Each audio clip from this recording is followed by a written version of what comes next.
ஜூலை 4, 1982இல் அஇஅதிமுகவில் சேர்ந்தார் ஜெயலலிதா. ஜெயலலிதாவை கொள்கை பரப்பு செயலாளராக கடலூர் மாநாட்டில் நியமித்தார் எம்ஜிஆர்.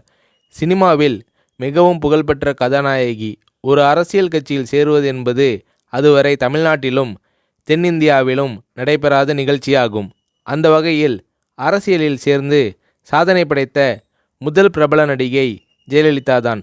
அந்த பெருமை அஇஅதிமுகவுக்கு தான். அஇஅதிமுக கட்சி கரை போட்ட சேலையை தான் கட்சி கூட்டங்களுக்கு அணிந்து வருவார் ஜெயலலிதா.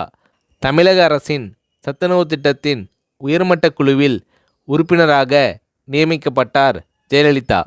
ஏப்ரல் 23, 1984இல் பாராளுமன்றத்தில் ஜெயலலிதாவை ராஜ்யசபா உறுப்பினராக்கினார் எம்ஜிஆர். ராஜ்யசபாவில் அதிமுக குழுவின் துணைத் தலைவராகவும் ஜெயலலிதாவை எம்ஜிஆர் அவர்கள் நியமித்தார்.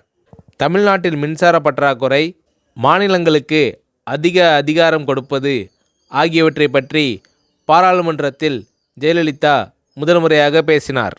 அண்ணாதுரையும் ராஜ்யசபாவில் தனது கன்னி பேச்சில் இதே கருத்தை பற்றி தான் பேசினார். அண்ணாவுக்கு வழங்கப்பட்ட இருக்கை எண் 185 தான் ஜெயலலிதாவுக்கும் வழங்கப்பட்டது.